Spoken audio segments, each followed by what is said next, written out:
Hi friends, D K. Shivakumar Sandalwood ನಟರ nut bolt tight ಮಾಡ್ತೀನಿ ಅಂತ ಹೇಳಿದ್ದು ಎಲ್ಲ ಸ್ಟಾರ್ಗಳು ಸಿಟ್ಟಾಗಿದ್ದಾರೆ. ಗೋಕಾಕ್ ಚಳವಳಿಯಿಂದ ಸರ್ಕಾರನೇ ಬಿದ್ದೋಯ್ತು, ಅದು ಸ್ಯಾಂಡಲ್ವುಡ್ ಪವರ್ ಅಂತ ಸಿನಿ ನಟರು ಮಾತನಾಡ್ತಿದ್ದಾರೆ. ಹಾಗಾದ್ರೆ ಗೋಕಾಕ್ ಚಳವಳಿ ಬಗ್ಗೆ ನಿಮಗೆ ಗೊತ್ತಾ? ಈ ಚಳವಳಿ ನಡೆದಿದ್ದಾದ್ರೂ ಯಾಕೆ? ಅಣ್ಣ ಅವರು ಎಂಟ್ರಿ ಕೊಟ್ಟ ಬಳಿಕ ಈ ಚಳವಳಿಯಲ್ಲಿ ಆಗಿದ್ದೇನು?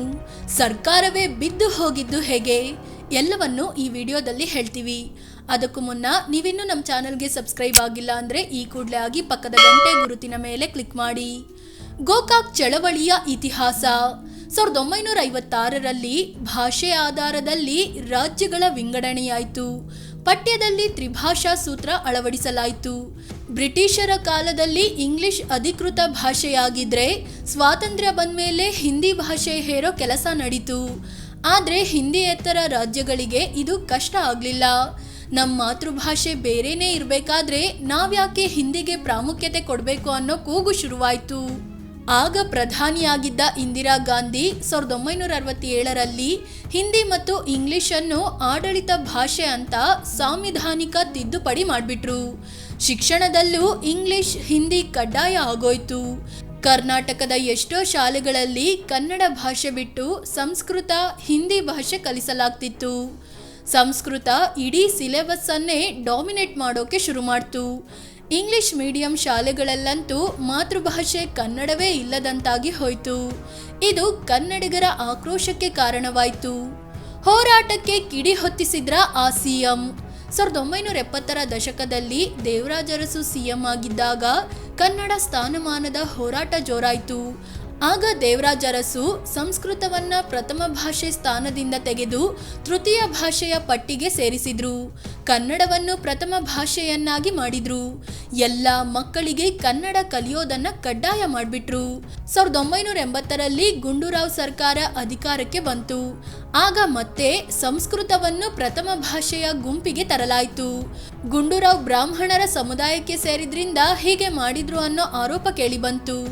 ಆಗ ಗುಂಡೂರಾವ್ ಶಿಕ್ಷಣ ತಜ್ಞ ಪ್ರೊಫೆಸರ್ ವಿನಾಯಕ ಕೃಷ್ಣ ಗೋಕಾಕ್ ಅವರ ನೇತೃತ್ವದಲ್ಲಿ ಒಂದು ಕಮಿಟಿಯನ್ನ ರಚಿಸಿದ್ರು. ವಿನಾಯಕ ಕೃಷ್ಣ ಗೋಕಾಕ್ ಕೂಡ ಬ್ರಾಹ್ಮಣ ಸಮುದಾಯಕ್ಕೆ ಸೇರಿದ್ರು. ಹೀಗಾಗಿ ಈ ಕಮಿಟಿ ಗುಂಡೂರಾವ್ ನಿರ್ಧಾರ ಸರಿ ಅಂತ ವರದಿ ಕೊಡುತ್ತೆ. ಈ ಮೂಲಕ ಗುಂಡೂರಾವ್ ವಿರುದ್ಧ ದನಿ ಎತ್ತುತ್ತಿರೋರ ಬಾಯಿ ಮುಚ್ಚಿಸಬಹುದು ಅಂತ ಎಲ್ಲರೂ ಅಂದ್ಕೊಂಡಿದ್ರು. ಆದ್ರೆ ಕಮಿಟಿ ವರದಿ ಹೊರಬಂದಾಗ ಎಲ್ಲರೂ ದಂಗಾಗಿದ್ರು. ಗೋಕಾಕ್ ವರದಿಯಲ್ಲಿ ಏನಿತ್ತು ಗೊತ್ತಾ? ಹೈಸ್ಕೂಲ್ನಲ್ಲಿ ಕನ್ನಡವನ್ನು ಏಕೈಕ ಪ್ರಥಮ ಭಾಷೆಯನ್ನಾಗಿ ಮಾಡಬೇಕು. ಅದಕ್ಕೆ 150 ಅಂಕ ಫಿಕ್ಸ್ ಮಾಡಬೇಕು. ಸೆಕೆಂಡ್ ಭಾಷೆಗೆ 100 ಅಂಕ ಮತ್ತು ಮೂರನೇ ಭಾಷೆಗೆ 50 ಅಂಕ ಫಿಕ್ಸ್ ಮಾಡಿದರೆ ಸಾಕು. ಪ್ರಾಥಮಿಕ ಶಿಕ್ಷಣದಲ್ಲಿ 3ನೇ ಕ್ಲಾಸ್ ನಂತರ ಕನ್ನಡ ಭಾಷೆ ಕಡ್ಡಾಯಗೊಳಿಸಬೇಕು ಅಂತ ವರದಿಯಲ್ಲಿ ಹೇಳಲಾಗಿತ್ತು. 1981ರ ಜನವರಿಯಲ್ಲಿ ಈ ವರದಿಯನ್ನು ಸರ್ಕಾರಕ್ಕೂ ಸಲ್ಲಿಸಲಾಯಿತು. ಗೋಕಾಕ್ ವರದಿಗೆ ಶುರುವಾಯಿತು ವಿರೋಧ. ಗೋಕಾಕ್ ಸಮಿತಿಯ ವರದಿಗೆ ಅಲ್ಪಸಂಖ್ಯಾತರು, ಕನ್ನಡೇತರ ಭಾಷೆ ಮಾತನಾಡ್ತಿದ್ದವರಿಂದ ವಿರೋಧ ವ್ಯಕ್ತವಾಯಿತು. ಸಿಎಂ ಗುಂಡೂರಾವ್ಗೆ ಕ್ಲೋಸ್ ಆಗಿದ್ದ ರಾಜ್ಯಸಭೆ ಸದಸ್ಯ ಎಂ.ಎಫ್. ಖಾನ್ ಮುಸ್ಲಿಂ ಸಮುದಾಯದವರನ್ನ ಸೇರಿಸಿಕೊಂಡು ಪ್ರತಿಭಟನೆ ಶುರು ಮಾಡಿಬಿಟ್ರು. ನಮ್ಮ ಮೇಲೆ ಕನ್ನಡವನ್ನು ಹೇರಲಾಗ್ತಿದೆ ಅಂತ ಆರೋಪಿಸಿದ್ರು.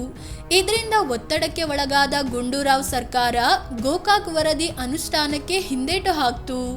ಅದೇ ವರ್ಷ ಮಾರ್ಚ್ನಲ್ಲಿ ಅಸೆಂಬ್ಲಿಯಲ್ಲಿ ಮಾತನಾಡಿದ ಸಿಎಂ ಗುಂಡೂರಾವ್ ಸದ್ಯಕ್ಕೆ ಸಮಿತಿಯ ವರದಿ ಮತ್ತು ಶಿಫಾರಸುಗಳನ್ನು ಅಮಾನತುಗೊಳಿಸಲಾಗಿದೆ ಅಂತ ಘೋಷಿಸಿಬಿಟ್ರು. ಶುರುವಾಯಿತು ಕನ್ನಡಕ್ಕಾಗಿ ಹೋರಾಟ. ಗುಂಡೂರಾವ್ ಘೋಷಣೆ ಬೆನ್ನಲ್ಲೇ ಕನ್ನಡ ಪರ ಹೋರಾಟಗಾರರು ಬೀದಿಗೆ ಇಳಿದ್ರು. ದೊಡ್ಡ ಆಂದೋಲನ ಶುರು ಮಾಡಿದ್ರು. ವಿದ್ವಾಂಸರು, ಸಾಹಿತಿಗಳಾದ ಶಂಭಾ ಜೋಶಿ ಹೋರಾಟದ ನೇತೃತ್ವ ವಹಿಸಿದ್ರು. ಜೊತೆಗೆ ನಿಮಗೆ ತಾಕತ್ತು ಇದ್ರೆ ಗೋಕಾಕ್ ವರದಿ ಶಿಫಾರಸುಗಳನ್ನು ಜಾರಿಗೆ ತರಲೇಬೇಕು ಅಂತ ಸವಾಲ್ ಹಾಕಿದ್ರು. ಹೋರಾಟ ಜಾಸ್ತಿಯಾಗಿ ಏಪ್ರಿಲ್ 17ರಂದು ಚಿತ್ರದುರ್ಗದಲ್ಲಿ ಕನ್ನಡ ಪರ ಹೋರಾಟಗಾರರ ಮೇಲೆ ಪೊಲೀಸರು ಗುಂಡು ಹಾರಿಸಿದ್ರು. ಇದು ಉರಿಯೋ ಬೆಂಕಿಗೆ ತುಪ್ಪ ಸುರಿದಂತಾಗಿ ಹೋರಾಟ ಮತ್ತಷ್ಟು ತೀವ್ರಗೊಳ್ತು. ಸಾಹಿತಿಗಳು, ನೂರಾರು ಕನ್ನಡ ಸಂಘಟನೆಗಳು ನಡೆಸಿದ ಹೋರಾಟ ಮುಂದೆ ಚಳವಳಿಯಾಗಿ ಹೊರಹೊಮ್ಮಿತು. ಗೋಕಾಕ್ ವರದಿ ಜಾರಿಗೆ ಆಗ್ರಹಿಸಿ ಈ ಹೋರಾಟ ನಡೆದಿದ್ರಿಂದ ಗೋಕಾಕ್ ಚಳವಳಿ ಅಂತಲೇ ಫೇಮಸ್ ಆಯಿತು. ಅಣ್ಣ ಅವರು ಬಂದ್ಮೇಲೆ ಹೋರಾಟದ ದಿಕ್ಕೇ ಬದಲು. ಸಾಹಿತಿಗಳು ಕನ್ನಡ ಹೋರಾಟಗಾರರಿಂದ ನಡೀತಿದ್ದ ಹೋರಾಟಕ್ಕೆ ಅಷ್ಟೊಂದು ಯಶಸ್ಸು ಸಿಗ್ಲಿಲ್ಲ. ಪೊಲೀಸರು ಕೂಡ ಹೋರಾಟವನ್ನ ಹತ್ತಿಕ್ಕಿದ್ರು. ಹೆಚ್ಚಾಗಿ ಸಾಮಾನ್ಯ ಜನರು ಹೋರಾಟಕ್ಕೆ ಇಳಿದಿರಲಿಲ್ಲ. ಹೀಗಾಗಿ ಎಲ್ಲರನ್ನೂ ಸೆಳೆಯೋಕೆ ಒಂದು ಮಾಸ್ ಲೀಡರ್ಶಿಪ್ ಅಗತ್ಯತೆ ಇತ್ತು, ಒಂದು ಶಕ್ತಿ ಬೇಕಾಗಿತ್ತು. ಆಗ ಹೋರಾಟದ ನೇತೃತ್ವ ವಹಿಸಿದ್ದವರ ಕಣ್ಣಿಗೆ ಬಿದ್ದಿದ್ದೇ ವರನಟ ರಾಜ್ಕುಮಾರ್. ಧಾರವಾಡ ಕ್ರಿಯಾ ಸಮಿತಿಯವರು ಹೋಗಿ ಹೋರಾಟಕ್ಕೆ ಬನ್ನಿ ಅಣ್ಣ ಅಂತ ರಿಕ್ವೆಸ್ಟ್ ಮಾಡ್ಕೊಂಡ್ರು. ಒಂದೇ ಒಂದು ಮರು ಮಾತನಾಡದೆ ಖಂಡಿತ ಬರ್ತೀನಿ ಅಂದಿದ್ರು ಡಾಕ್ಟರ್ ರಾಜ್ಕುಮಾರ್. ಇಡೀ ಸಿನಿ ರಂಗ ನಿಂತಿದ್ದಿದ್ದೇ ರಾಜ್ಕುಮಾರ್ ಅವರ ಮೇಲೆ. ಅವರೇ ಹೋರಾಟಕ್ಕೆ ರೆಡಿ ಆದ್ಮೇಲೆ ಉಳಿದವರು ಸುಮ್ಮನೆ ಇರ್ತಾರಾ? ಇಡೀ ಚಿತ್ರರಂಗ ಚಿತ್ರೀಕರಣವನ್ನೆಲ್ಲ ಬದಿಗಿಟ್ಟು ಬೀದಿಗೆ ಇಳಿತು. ಗೋಕಾಕ್ ಚಳುವಳಿಗೆ ಕೈ ಜೋಡಿಸ್ತು. ಹೋರಾಟದ ದಿಕ್ಕೇ ಬದಲಾಗಿ ಹೋಯ್ತು. ಚಳುವಳಿಯಲ್ಲಿ ಭಾಗಿಯಾಗ್ತಿದ್ದ ಜನರನ್ನು ಕಂಟ್ರೋಲ್ ಮಾಡೋದೇ ಕಷ್ಟದ ವಿಚಾರವಾಗಿ ಹೋಯ್ತು. ರಾಜ್ಕುಮಾರ್ ಜೊತೆಗೆ ವಿಷ್ಣುವರ್ಧನ್, ಶಂಕರ್ ನಾಗ್, ಅನಂತ್ ನಾಗ್, ಲೋಕೇಶ್, ಜೈ ಜಗದೀಶ್ ಸೇರಿದಂತೆ ಎಲ್ಲ ನಟ ನಟಿಯರು ಕೂಡ ಹೋರಾಟದಲ್ಲಿ ಭಾಗಿಯಾದ್ರು. ಅಣ್ಣ ಅವರ ನೇತೃತ್ವದಲ್ಲಿ ಇಡೀ ಚಿತ್ರರಂಗ ರಾಜ್ಯಾದ್ಯಂತ ಸಂಚರಿಸಿತು. ಗೋಕಾಕ್ ವರದಿ ಜಾರಿಗೊಳಿಸಬೇಕು ಅಂತ ಆಗ್ರಹಿಸಿದ್ರು. ದೊಡ್ಡ ಅಪಾಯದಿಂದ ಪಾರಾಗಿದ್ದ ಡಾಕ್ಟರ್ ರಾಜ್.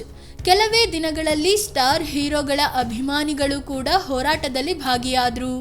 ರಾಜ್ಕುಮಾರ್ ಮಕ್ಕಳಾದ ಶಿವರಾಜ್ ಕುಮಾರ್, ರಾಘವೇಂದ್ರ ರಾಜ್ಕುಮಾರ್ ಮತ್ತು ನಮ್ಮೆಲ್ಲರ ಪ್ರೀತಿಯ ಅಪ್ಪು ಪುನೀತ್ ಕೂಡ ಹೋರಾಟದಲ್ಲಿ ಕಾಣಿಸಿಕೊಂಡಿದ್ರು. ಬಸ್ಗಳ ಮೇಲೆ ಕೂತು ರಾಜ್ಕುಮಾರ್ ಮತ್ತು ಇತರೆ ನಟರು ಸಾಕ್ತಿದ್ರೆ ರಸ್ತೆ ಉದ್ದಕ್ಕೂ ಜನ ಅವರನ್ನ ಸ್ವಾಗತಿಸ್ತಿದ್ರು, ಜೈಕಾರ ಕೂಗ್ತಿದ್ರು. ಒಂದಿನ ರಾಜ್ಕುಮಾರ್ ಬಸ್ ಮೇಲೆ ಕೂತು ಸಾಕ್ತಿದ್ದಾಗ ಹೈ ಪವರ್ ಎಲೆಕ್ಟ್ರಿಕ್ ವೈರ್ ಒಂದು ಇತ್ತು. ಇನ್ನೇನು ಅದು ರಾಜ್ಕುಮಾರ್ಗೆ ತಾಗೋದ್ರಲ್ಲಿತ್ತು. ಅಷ್ಟರಲ್ಲಿ ಜೊತೆಗಿದ್ದ ಶಾಂತ ಅನ್ನೋರು ರಾಜ್ಕುಮಾರ್ ಕತ್ತಿಗೆ ಕೈ ಹಾಕಿ ಕೆಳಗೆ ಬಗ್ಗಿಸಿದ್ರು. ಇದರಿಂದ ರಾಜ್ಕುಮಾರ್ ದೊಡ್ಡ ಅಪಾಯದಿಂದ ಪಾರಾಗಿದ್ರು. ಗೋಕಾಕ್ ಚಳವಳಿಗೆ ಮಣಿದ ಸರ್ಕಾರ. ಹೋರಾಟ ಜೋರಾಗ್ತಿದ್ದಂತೆ ಕೊನೆಗೂ ಗುಂಡೂರಾವ್ ಸರ್ಕಾರ ಮಣಿಯಲೇಬೇಕಾಯ್ತು.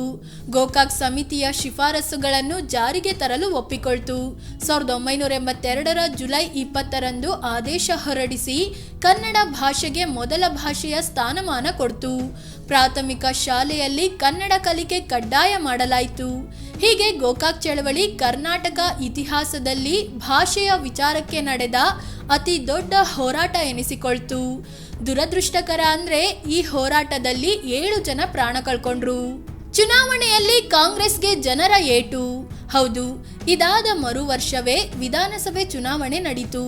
ಸ್ವಾತಂತ್ರ್ಯ ಬಂದಾಗಿನಿಂದ ಆವರೆಗೆ ರಾಜ್ಯದಲ್ಲಿ ಕಾಂಗ್ರೆಸ್ಸೇ ವಿನ್ ಆಗ್ತಾ ಬಂದಿತ್ತು. ಒಂದೂ ಸಲ ಬೇರೆ ಪಕ್ಷ ಅಧಿಕಾರಕ್ಕೆ ಏರಿರಲಿಲ್ಲ.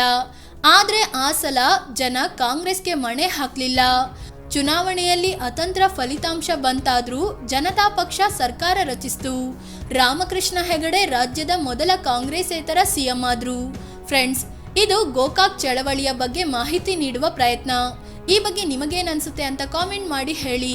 ಅದೇ ರೀತಿ ನೀವಿನ್ನೂ ನಮ್ಮ ಚಾನಲ್ಗೆ ಸಬ್ಸ್ಕ್ರೈಬ್ ಆಗಿಲ್ಲ ಅಂದರೆ ಈ ಕೂಡಲೇ ಆಗಿ ಪಕ್ಕದ ಗಂಟೆ ಗುರುತಿನ ಮೇಲೆ ಕ್ಲಿಕ್ ಮಾಡಿ.